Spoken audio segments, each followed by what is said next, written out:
Hello दोस्तों, welcome back to Hindi वार्ता साहित्य चैनल में आपका स्वागत है। तो आज हम इकाई 5 की कविता में बिहारी ससई को पढ़ने वाले हैं, जो कि आपकी नेट के सिलेबस में लगी हुई है। अभी तक हमने 7 कविताओं को क्रम से पढ़ लिया है। आज हम बिहारी ससई को पढ़ने वाले हैं। बिहारी ससई को पढ़ने से पहले थोड़ा सा बिहारी के बारे में जानते हैं, इनके महत्वपूर्ण तथ्य क्या हैं, उसके बारे में थोड़ी सी बात करते हैं। उसके बाद बिहारी ससई को पढ़ना आरंभ करते हैं। अगर आप बिहारी को पढ़ें तो सबसे पहले इनका जन्म स्थान ज़रूर याद रखिएगा। इनका जन्म, इनकी मृत्यु और मतलब इनका जन्म कहाँ पर हुआ था। तो जन्म काल की अगर बात करें, इनका जन्म जो है वो 1595 ईस्वी को हुआ था और मृत्यु 1663 ईस्वी में हुई थी। इनका जो जन्म है वो ग्वालियर में हुआ था, ठीक है। और इन्होंने एकमात्र रचना लिखी है बिहारी ससई। बिहारी ससई का जो रचना काल है वो 1662 ईस्वी में है, ठीक है। बिहारी ससई में कुल 713 जो हैं इसमें कुल छंद दिए गए हैं और बिहारी ससई आपकी ब्रज भाषा में लिखी गई है। अगर इसके काव्य स्वरूप की बात करें तो आपको पता है बिहारी ससई जो है ये मुक्तक काव्य है, ठीक है। और इसमें जो है श्रृंगार रस की प्रधानता है। श्रृंगार रस के साथ साथ आप स्योंग श्रृंगार का वर्णन भी इन्होंने बहुत अच्छे से किया हुआ है ना। इनके पिता का नाम भी कई बार पूछ लिया जाता है, तो इनके पिता का नाम है केशव राय। ये निम्बार्क संप्रदाय के महंत जो थे, नर हरिदास के शिष्य थे आपके केशव राय, जो कि बिहारी के पिता थे, ठीक है। बिहारी किसके आश्रय में रहते थे? तो ये राजा जयसिंह के आश्रय में रहते थे, ठीक है। और ऐसा माना जाता है कि जयसिंह ने इनकी मतलब इनके जो एक एक दोहे पर प्रसन्न होकर, मतलब इनके जो दोहे थे उन पर प्रसन्न होकर बिहारी को इन्होंने काली पहाड़ी नामक गांव जो था वो पुरस्कार में दे दिया था, ठीक है। नहीं पराग नहीं मधुकर मधु नहीं विकास यह काल, अली कली ही सो बांध्यो आगे कौन हवाल।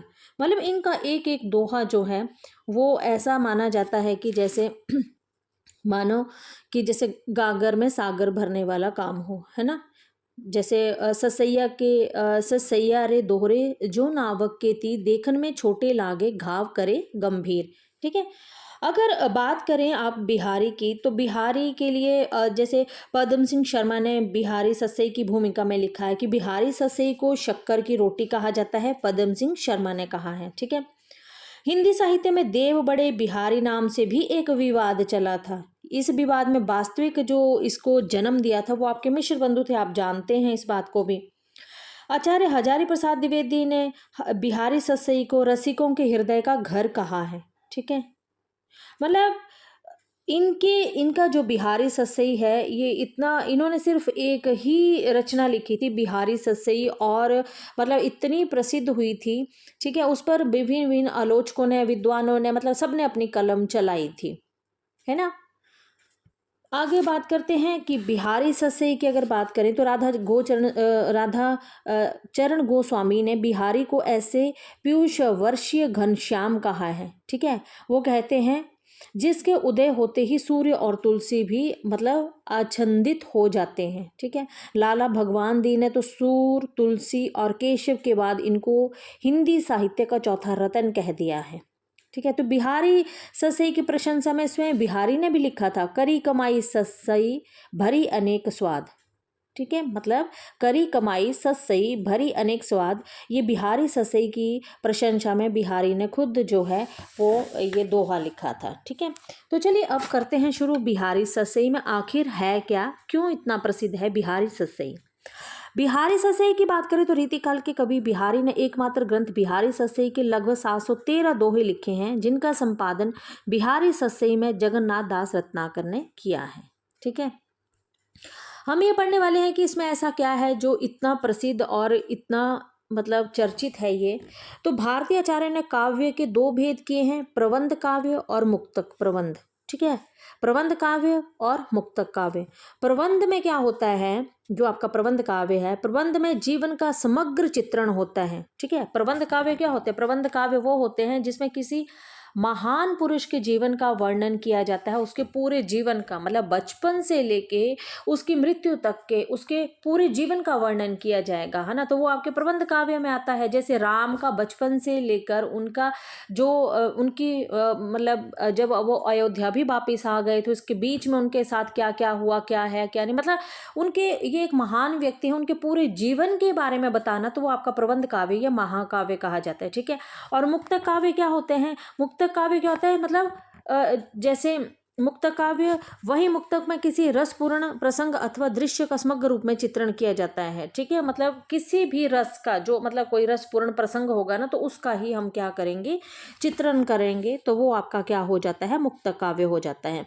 इसका पूर्वापुर कोई संबंध नहीं होता, अर्थ की दृष्टि से ये पूर्ण स्वतंत्र होता है। आचार्य रामचंद्र शुक्ल ने इसी अंतर को स्पष्ट करते हुए कहा है, मुक्तक में प्रबंध के समान रस की धारा नहीं बहती। मतलब जो मुक्तक काव्य है उसमें प्रबंध के समान मुक्तक धारा नहीं बहती है, इसमें रस के ऐसे छींटे पड़ते हैं जिसके हृदय कलिका थोड़ी देर के लिए खिल उठती है। यदि प्रबंध काव्य एक विस्तृत स्थली है तो मुक्तक एक चुना हुआ गुलदस्ता है ना। क्योंकि हम प्रबंध काव्य के अंतर्गत पूरे बचपन से लेके उसकी मृत्यु तक के पूरे जीवन का वर्णन कर रहे हैं, वहीं पर मुक्तक काव्य में हम उसके जीवन में उसका कौन सा स्मरणीय पल है, कौन सा अच्छी उसकी बातें हैं, कौन सा एक ऐसा प्रसंग है उसके जीवन का, उसमें क्या रस थे, क्या सौंदर्य था, उसमें क्या क्या चीज़ें थी, है ना, तो वो उन चीज़ों का वर्णन किया गया था। तो ये पंक्ति बहुत प्रसिद्ध है, तो ये शुक्ल की पंक्ति है। ठीक है, कम शब्दों में अधिक भाव व्यक्त करने की क्षमता मुक्त काव्य का प्राण तत्व है। बिहारी इसी समास पद्धति के कारण संपूर्ण मुक्तकारों में सर्वश्रेष्ठ माने जाते हैं, क्योंकि आचार्य शुक्ल के मतानुसार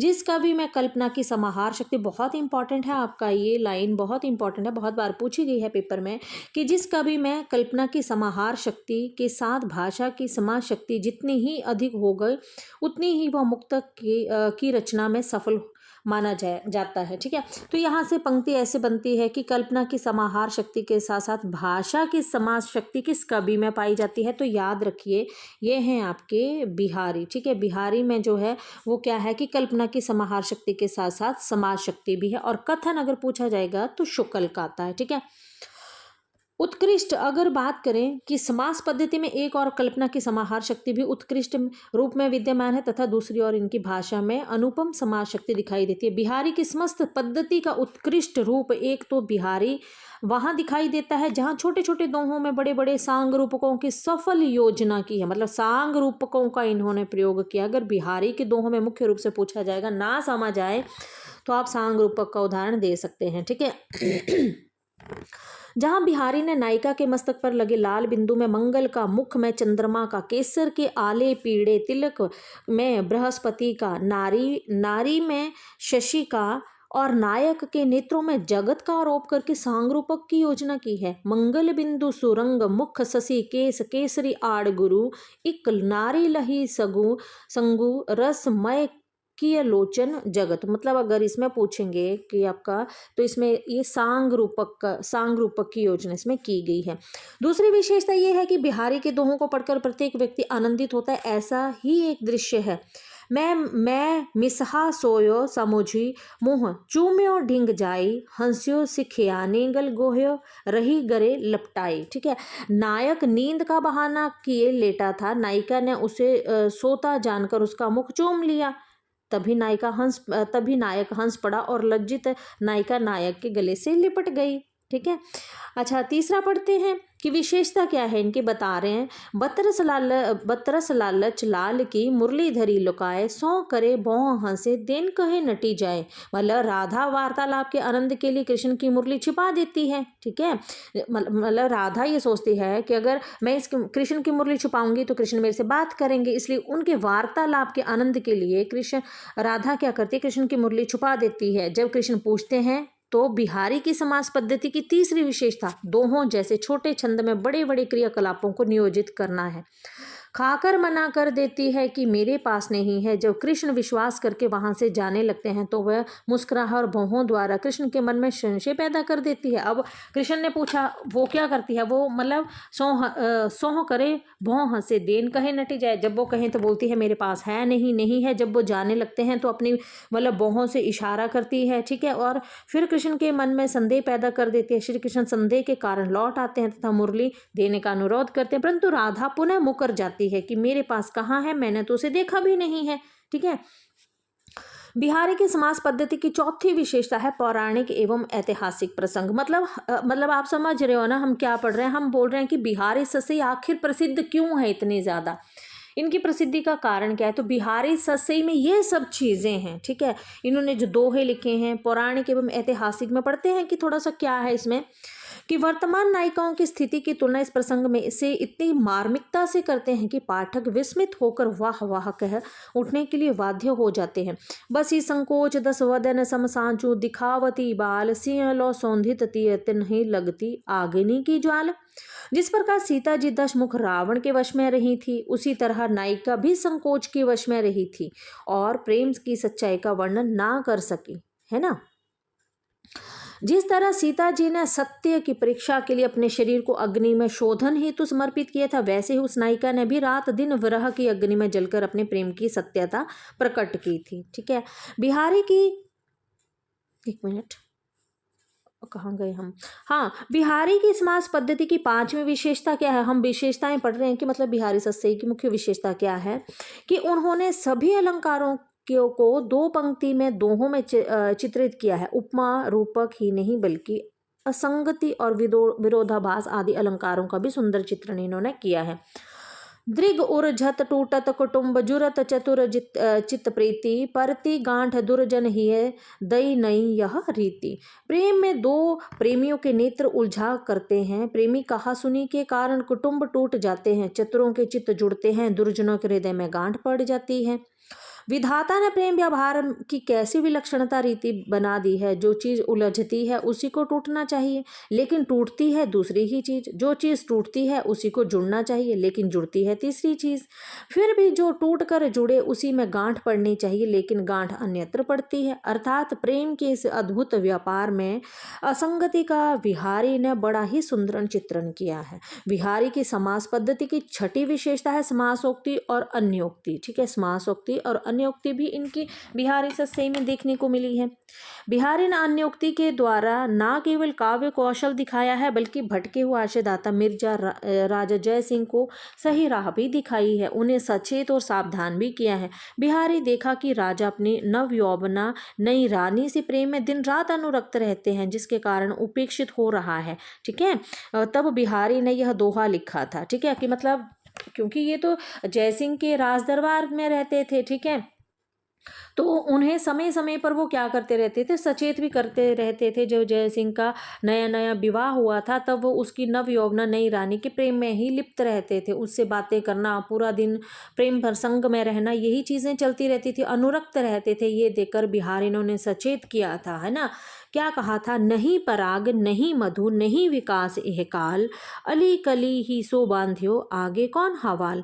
हे भ्रमर, तू अभी से इस कली ही से ऐसा बंधा है, जब यह विकसित होगी, है ना, खिलेगी, तब तेरी क्या दशा होगी। अन्योक्ति से इसका अर्थ है, हे राजन, अभी तो इस नव यौवना रानी को पूर्ण यौवन भी प्राप्त नहीं हुआ है, इसके अंग प्रत्यंगों का समुचित विकास भी नहीं हुआ है।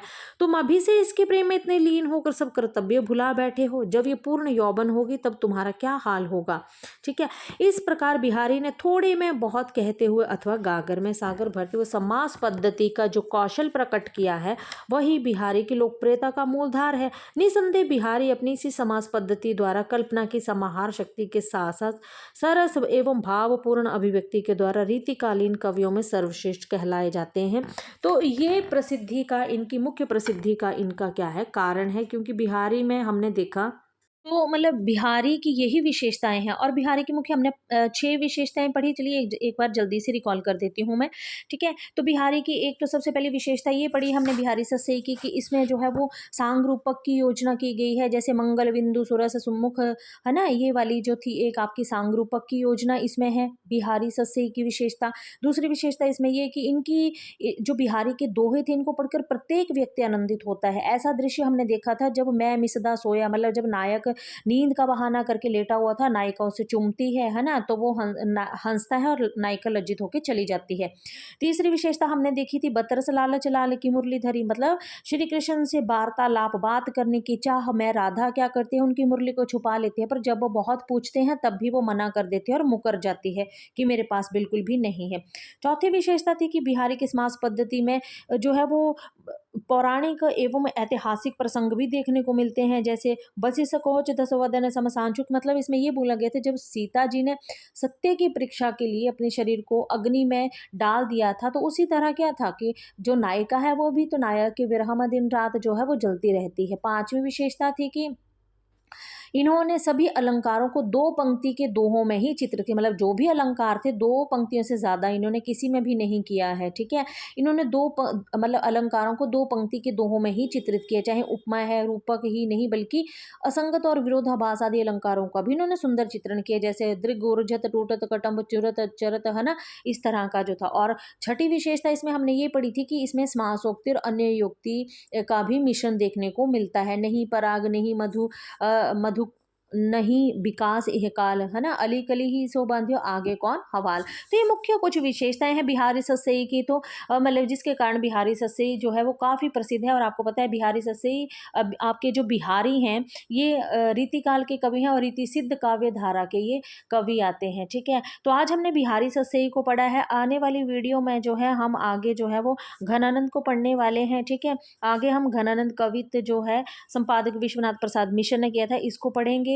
अगर वीडियो पसंद आए तो वीडियो को लाइक और चैनल को सब्सक्राइब ज़रूर कीजिएगा। तो मिलते हैं नेक्स्ट वीडियो में, तब तक के लिए धन्यवाद।